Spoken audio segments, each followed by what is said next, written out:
రాజకీయాలను శాసించిన ఖమ్మం జిల్లా కమ్యూనిస్టులు క్రమక్రమంగా ప్రాభవం కోల్పోతున్నారు. ఉనికి కాపాడుకోవడానికి ఇబ్బందులు తప్పడం లేదు. గతంలో ప్రజా సమస్యల పరిష్కారం కోసం ఉద్యమించిన ఎర్రన్నలు నేడు బయటకు రాలేని దుస్థితి ఎందుకొచ్చింది? ఎక్కడ తేడా కొట్టింది? భవిష్యత్తులో కామ్రేడ్స్ కనుమరుగయ్యే పరిస్థితి రాబోతోందా? ఒకప్పుడు రాజకీయాలను శాసించిన ఉమ్మడి ఖమ్మం జిల్లా కమ్యూనిస్టులు క్రమంగా ప్రాభవం కోల్పోతున్నారు. ఉనికి చాటుకోవడం కోసం నానా పాట్లు పడాల్సి వస్తోంది. చట్టసభల్లో ప్రాతినిధ్యం కోసం ఒకటో రెండో సీట్ల కోసం ఇతర పార్టీలను దేపురించాల్సిన దుస్థితికి చేరుకున్నారు. ఖమ్మం జిల్లాను కమ్యూనిస్టుల ఖిల్లాగా చెప్పుకునేవారు. ఇప్పుడు అది కనుమరుగయ్యే పరిస్థితి ఏర్పడింది. వ్యవసాయ కార్మిక సంఘం దగ్గర నుంచి ఆటో యూనియన్ల వరకు సిపిఐ, సిపిఎం, సిపిఐఎంఎల్ ప్రజా పంథా వరకు జిల్లాలో ఎవరికి వారు హోరెత్తించేవారు. ఒకప్పుడు ప్రభుత్వ సంక్షేమ పథకాల అమలు కోసం ఆందోళనలు చేసేవారు. గతంలో భారీ బహిరంగ సభలు నిర్వహించిన ఎర్రన్నలు ప్రస్తుతం చిన్న సభలు, ర్యాలీలు నిర్వహించలేని దుస్థితికి చేరుకున్నారు.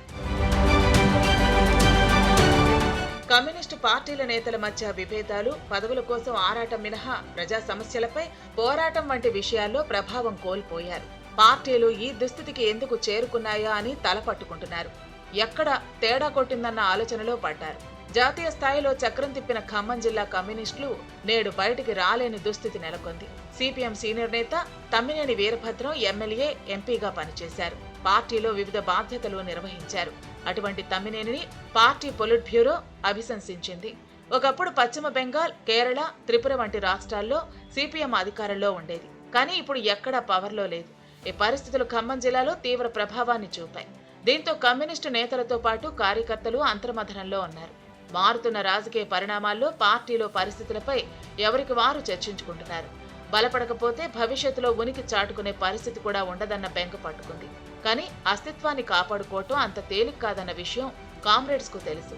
ఎలా బలపడాలన్న అంశంపై నేతలు తర్జన భర్జన పడుతున్నా ప్రజా ఉద్యమాలను నిర్మించడం ఇప్పుడు అంత ఈజీ కాదు.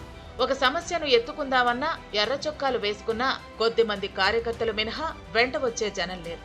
ఇది కమ్యూనిస్టులను కుంగదీస్తున్న అంశం. మరోవైపు జిల్లాలో తమ ఉనికి కాపాడుకోవడానికి గత అసెంబ్లీ ఎన్నికల్లో సిపిఐ కాంగ్రెస్ తో జట్టు కట్టి కొత్తగూడెం స్థానాన్ని గెలుచుకుంది. పార్టీ తెలంగాణ కార్యదర్శి కూననేని సాంబశివరావు శాసనసభలో పలు అంశాలపై పార్టీ కళం వినిపిస్తున్నారు. నల్గొండ జిల్లా సిపిఐ నేత నెల్లికంటి సత్యం ఎమ్మెల్సీ శాసన మండలిలో పార్టీ వాణి వినిపిస్తున్నారు. కానీ గత ఎన్నికల్లో ఒంటరిగా పోటీ చేసి చేతులు కాల్చుకున్న సిపిఎంకి ఉభయ సభల్లో ప్రాతినిధ్యం లేకుండా పోయింది.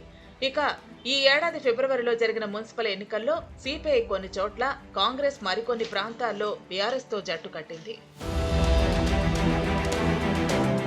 కొత్తగూడెం నగరపాలక సంస్థలో సిపిఐ, కాంగ్రెస్ విడివిడిగా పోటీ చేసి 22 డివిజన్లను దక్కించుకున్నాయి. మేయర్ పీఠం కోసం కాంగ్రెస్ పట్టుబట్టడంతో సీఎం రేవంత్ రెడ్డి జోక్యం చేసుకుని సర్దుబాటు చేసిన విషయాన్ని గుర్తుపెట్టుకోవాలి.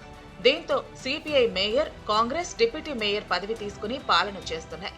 సిపిఐ నుంచి మూడ్ గణేష్ డిప్యూటీ మేయర్ గా, కాంగ్రెస్ కార్పొరేటర్ సిరిపురపు లలిత ఏకగ్రీవంగా ఎన్నికైన విషయాన్ని గుర్తుపెట్టుకోవాలి.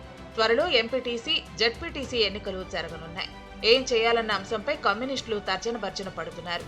4 సీట్లు గెలుచుకుని ఉనికి కాపాడుకోవాలంటే ఎవరో ఒకరితో పొత్తు తప్పదని భావిస్తున్నారు. ఈ విషయంలో ఎలా ఎర్రనలు ముందుకు వెళతారో చూడాలి.